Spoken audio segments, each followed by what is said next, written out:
বরণ করে নিচ্ছে শাহরিয়ার হাসান। একবার জোরে হাততালি সবাই মিলে, একবার জোরে হাততালি হয়ে যাক। একদমই তাই, মানে যার জন্য ডলটনপুর মিত্র সংঘ ক্লাব একটা তাদের নিজস্ব বাড়ি তৈরি করতে পেরেছে, এরকম একজন মহান ব্যক্তিকে আমরা ক্লাবের পক্ষ থেকে আন্তরিক কৃতজ্ঞতা জানাই।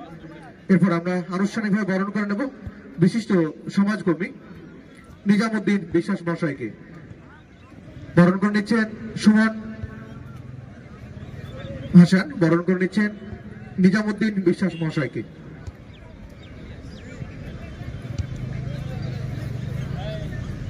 আমরা এরপর বরণ করে নেব। আমরা আমাদের মাঝে পেয়েছি রায়পুর গ্রাম পঞ্চায়েতের প্রাক্তন প্রধান, বিভিন্ন খেলার মাঠে যাকে আমরা সঞ্চালক হিসাবে বা ধারাভাষ্যকার হিসাবে দেখতে পাই, জানারুদ্দিন শেখ, তাকে আমরা আনুষ্ঠানিক বরণ করে নেব। বরণ করে নিচ্ছেন নাজমিন সুলতানা।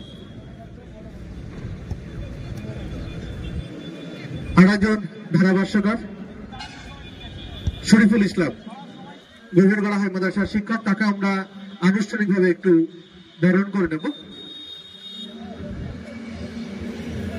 তাকে বরণ করে নেবেন ডলটনপুর মিত্র সংঘ ক্লাব মামা শরীফুল ইসলামকে আমরা আনুষ্ঠানিকভাবে বরণ করে।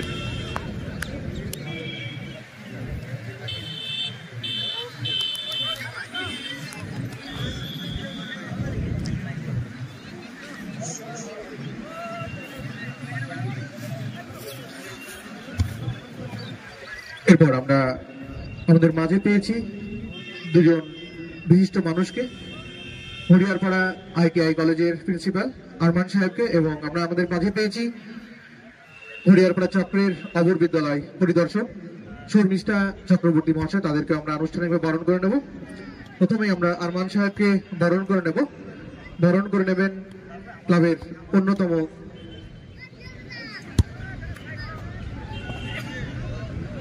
আমরা অনুরোধ করব বরণ করে নেওয়ার জন্য শামীম হাসানকে। আরমান সাহেবকে বরণ করে নিচ্ছেন হরিয়ারপাড়া ITI কলেজের প্রিন্সিপাল, হরিয়ারপাড়া চক্রের অবর বিদ্যালয় পরিদর্শক শর্মিষ্ঠা চক্রবর্তী মহাশয়কে, তাকে বরণ করে নেবেন নাজমিন সুলতানা। পুষ্পস্তবক এবং ব্যাজ পরিয়ে আমরা বরণ করে নিচ্ছি হরিয়ারপাড়া চক্রের অবর বিদ্যালয়